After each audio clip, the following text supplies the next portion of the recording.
Good morning. It is 6:07 in the AM. It is Sunday, the 30th, and I am home. I am off. Hey, look, I'm dressed. Anyway, this is part 3 of the bacon story, and it's only 3 pages typed out. So, yeah. Anyway, good morning. All right. Life being funny, and the average colonist only seeing the surface of this huge political apple, they voted Bacon into the House of Burgesses. This happened this, at the same time the House of Burgesses demanded the apology. His illusion was powerful. He didn't have much of an opportunity to vote on anything.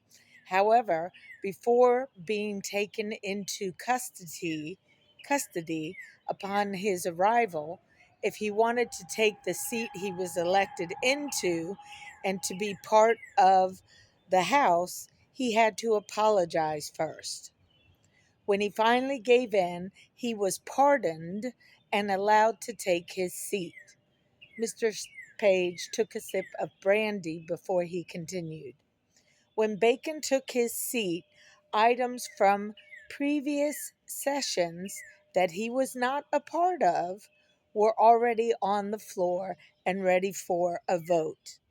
When the issues involving voting rights for freemen, as well as the number of years one could hold office, were passed, the common folk thought it was Bacon who was responsible for the reform and the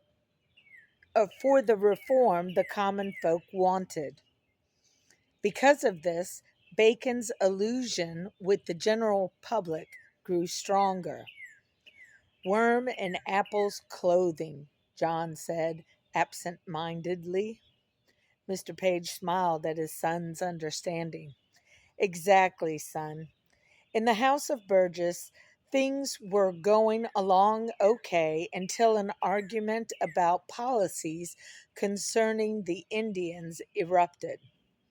Unable to persuade the House towards his ideas, Bacon left only to return some time later with a swarm of his armed apple-ciders, who surrounded the Capitol building. Mr. Page used his right arm to draw an imaginary circle in the air. I'm going to pause it for a second because weirdly I can hear the airplanes louder out here than I can when I'm at work at the airport. Okay, that should be good. Sounds like they're going the other way. All right, Oh, there we go. Berkeley was spitfire mad at his nephew's audacity and called his bluff.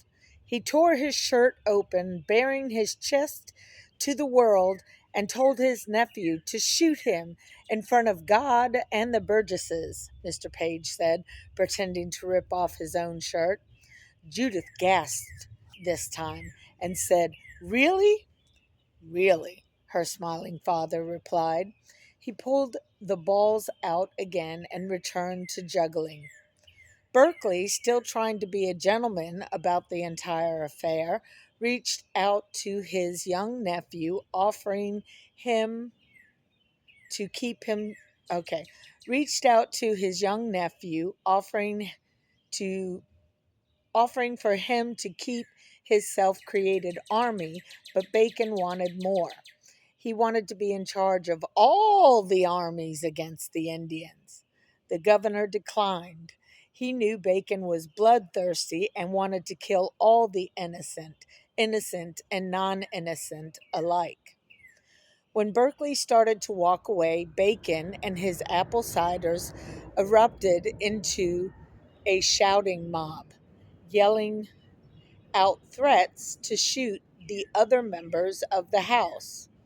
Out of concern for them, the governor caved in and lost control of all of his balls. Mr. Page dropped all the balls.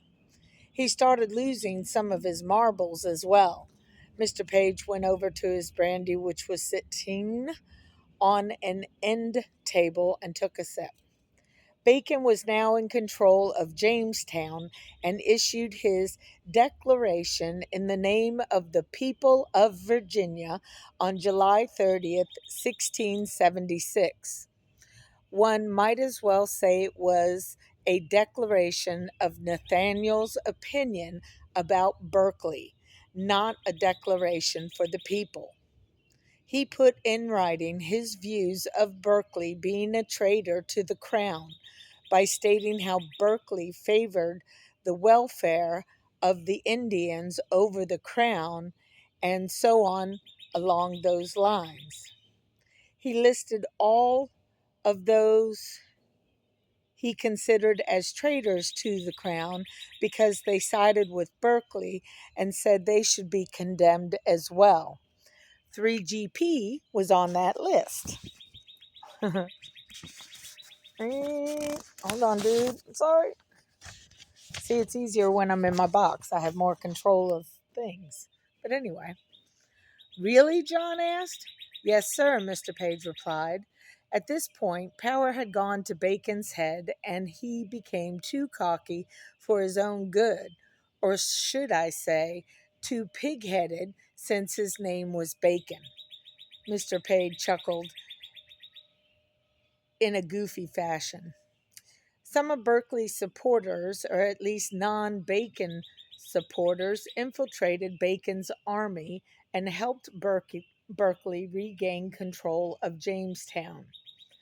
Bacon tried to get control back and after several failures became desperate. In his desperation, he kidnapped 3GM, his two aunts, Mrs. Berkeley and Mrs. Nathaniel Bacon Sr., as well as one more woman whose name I can't rightly recall. Anyway, his chicken pirate, bad apple, not worthy of being called a man self, put the women in front of his army as a shield. He did this in effort to take hold of his position and possibly move forward. When he again failed on September 19th, in his ultimate hour of desperation, he decided to burn Jamestown down, Mr. Page said as he took his pipe out of the ashtray and relit it. 40 days later, on October 26th, Bacon died. According to the records, it was due to bloody flux and lousy disease. Mr. Page paused for dramatic effect. Lice and bloody diarrhea? Diarrhea? What a way to go, Mr. Page said, smiling. The way 3GP told it, Bacon truly became a pirate when he threatened to harm the women. The common townsperson, as well as some of his own followers, thought so too, which caused Bacon's illusion to dissolve. Mr. Page puffed his pipe, allowing his audience a moment to absorb his words. For their part in the rebellion, 23 of his apple ciders were hung, but this number does not include Bacon, because his body was never found to be hung. Why didn't they find his body? Judith asked. They didn't find his body? Judith asked. No, ma'am, but there's a secret that must be kept in this room. Mr. Page looked around and saw everyone nod their head unconsciously in agreement.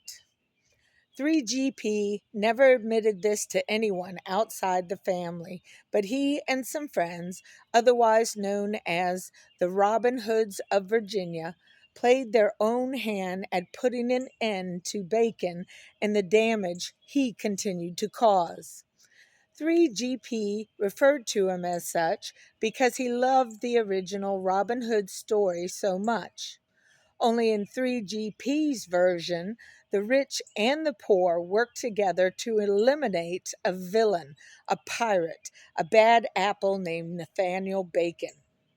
In the minds of the Robin Hoods, when Bacon chose to destroy an entire town, he committed major treason against the colony, and when he used the ladies as a shield, he was no longer considered a man. 3GP and his friends knew catching the slippery eel of a pirate legally was no longer the answer. They had to act like pirates in order to eliminate one. They felt it only right to kidnap him and frighten him as he had done to the ladies. Mr. Page took a sip of brandy as he saw Mrs. Jefferson nod her head in agreement. The Robin Hoods of Virginia took Bacon into the woods where they stripped him of his clothes, tied him to a tree, bum-side kissing the bark with his arms, hugging the tree. Excuse me, last page.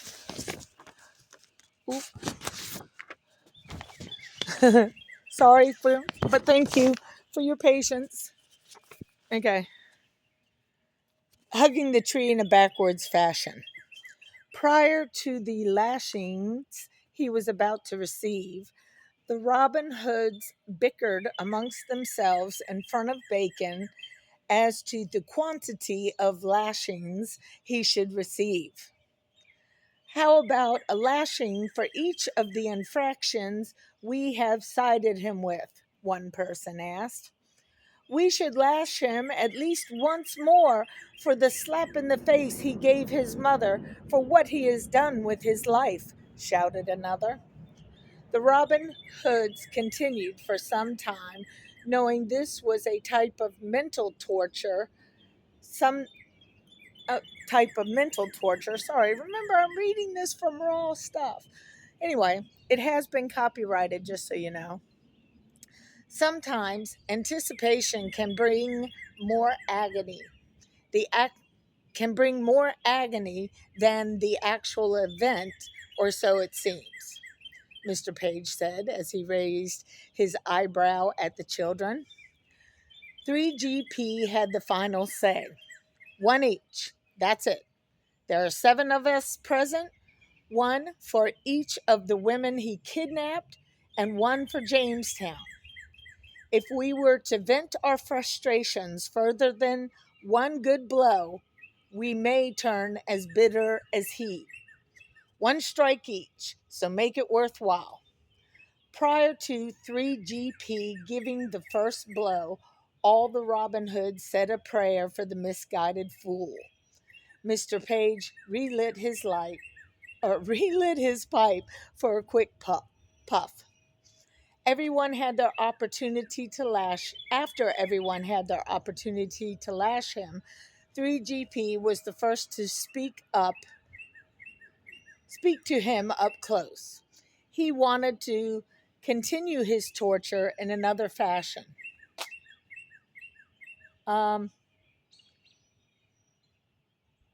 As he spoke to Bacon, he slowly dropped a few granules of salt into the wind's blowing, so I'm changing my position. I'm almost done. Oh. Okay. Salt into each of his wounds caused by the lashings. For each grain of salt that your blood will greet, remember the shoes on someone else's feet, which may walk upon your grave for the injustice you caused them while you sit in hell. You see, children, 3GP was extra annoyed that Bacon hadn't heeded his and a few other Robin Hood's words of wisdom they had given him back in 74. These men always chose words over violence and tried to make him into a good man. Mr. Page winked at Mr. Jefferson. Bacon did not believe in the Page family code of candor and discretion, truth and justice. He wanted attention and notoriety and preferred acquiring this by lying, scheming, and cheating to get it. Sound familiar? Is that all they did to him, Father? John asked. No, sir. The Robin Hoods were not done. In addition to bringing Bacon into the woods, they also guided the town drunk named Matty into the woods with them. Why would they bring a drunk with them, Father? Judith asked, thinking that was an odd thing to do. Because, dear princess, everyone in town knew Matty had a terrible hygiene problem and continually had body lice. And since none of the Robin Hoods wanted to touch him, they tied a pint of ale to a string at the end of a stick, like one might do with a donkey with a carrot to get it to move. The Robin Hoods had Matty, the drunk, rub his infested hair all over Bacon's body. Once Matty was done, he got his ale. As a final reward for Bacon, they gave him some tainted water known to induce diarrhea and left him tied to a tree for 3 days to stew in his own juices, so to say. All right, I think that was it for the chapter. Yeah, okay. I'm sorry. There's got to be one more page because I remember writing the rest of it. I'll have to do part 4. Sorry, people. But anyway, there you go. At least now you know more of the story. I can sum up the rest of it. I don't know why it's not in here, but I'll sum up the rest of it. Basically, after the 3 days, they talked to Bacon. It didn't work. So they turned him over to the Indians and said, here you go. So that's my story, the version of it. And yeah, it's very reminiscent of what's going on right now. Anyway, I hope y'all enjoyed it. Have a great Sunday. Take care of each other because that's all we got. Okay? Peace out.